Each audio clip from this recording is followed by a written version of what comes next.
Bismillahirrahmanirrahim. Ciri-ciri orang sombong, ciri-ciri orang yang sombong adalah walladzi in wu'ido anifa.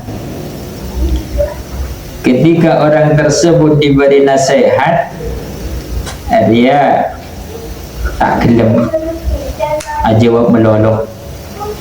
Ciri orang yang sombong adalah ketika dia dikasih tahu, dia selalu menjawab, dia menolak.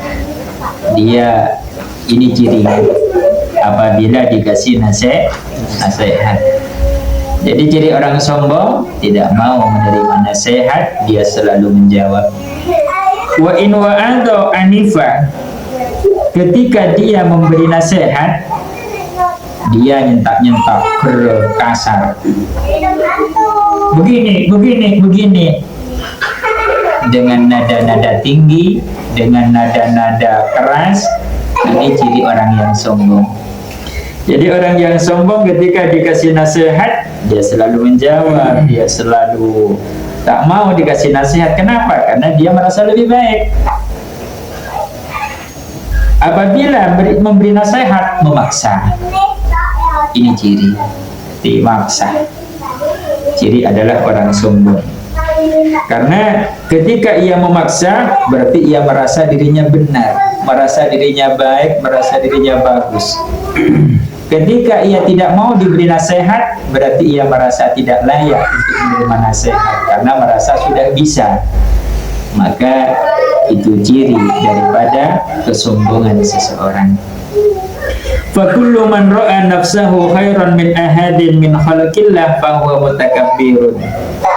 Maka fakullu man, maka setiap orang yang melihat dirinya khairan, dia merasa lebih baik, min ahadin, dari siapa saja makhluk Allah, dia merasa lebih baik, merasa lebih bagus, merasa lebih baik, merasa lebih bagus dari orang lain, maka itulah yang dikatakan orang sombong.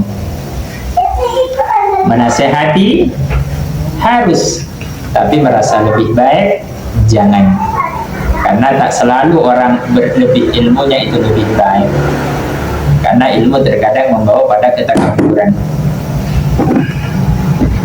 Bal yanbaghi laka an ta'lama annal khairu man huwa khairun indallahi ta'ala fi daril akhirah. Lalu bagaimana kita menyikapi seseorang? Yang benar adalah sesungguhnya orang yang baik itu adalah orang yang baik bagi Allah Subhanahu wa ta'ala. Artinya kita tidak berhak untuk menilai seseorang itu baik atau tidak. Kapan? Fi daril akhirah. Orang yang baik sesungguhnya adalah orang yang baik bagi Allah Ta'ala besok di akhirat. Jadi besok di akhirat. Wadzalika waibun mauqufun 'alal khotimah. Dan untuk kita tahu siapakah mereka yang baik besok yang mendapatkan ridho Allah di akhirat, mauqufun 'alal khotimah. Tidak ada yang tahu nanti finishingnya, terakhirnya adalah ketika sakaratul maut. Mulai sakaratul maut itu baru tahu apakah orang tersebut baik atau tidak. Karena hidup ini perjalanan, kadang fokus, kadang coba, kadang fokus, kadang coba. Sekarang baik, dia bersisok juga orang baik. Bagaimana akhirnya? Pembunuh Sayyidina Hamzah, paman Nabi Wahsy, dia pembunuh paman Nabi, pembunuh bayaran paman Nabi, dibunuh. Betapa jelek dia, tapi bagaimana dia menjadi orang yang husnul khatimah? Sayyidina Umar yang terkenal dengan preman, orang-orang Islam dihajar sebelum dia masuk Islam, bagaimana akhir hidupnya? Husnul khatimah. Jadi wa huwa mauqufun 'alal khatimah. Kebaikan sesungguhnya ketika orang tersebut sudah meninggal.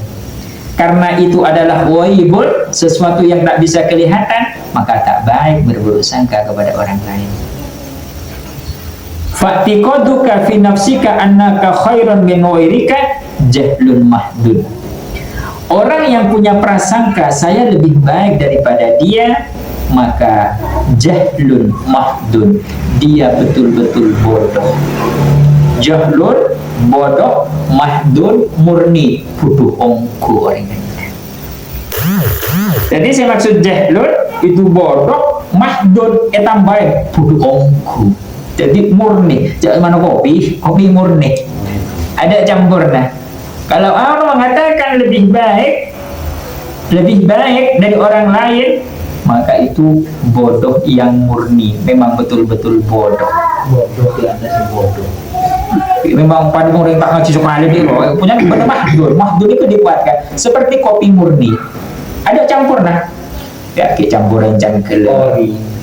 Nah, panjang kele neka, campuran susu, campuran gula. Tak murni kan ya kawan? Ki gantang tak pada kudu ongku. Mula ori kudu nah.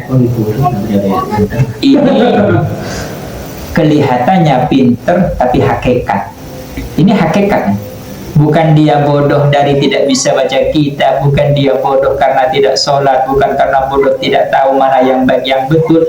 Bodoh karena finishing hati mengatakan dia orang jelek.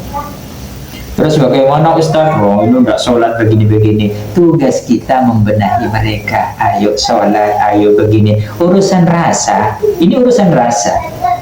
Merasa ini hati, bukan pekerjaan. Rasa ini adalah hati. Kita mengatakan kamu tidak sholat nanti neraka, itu memang wajib.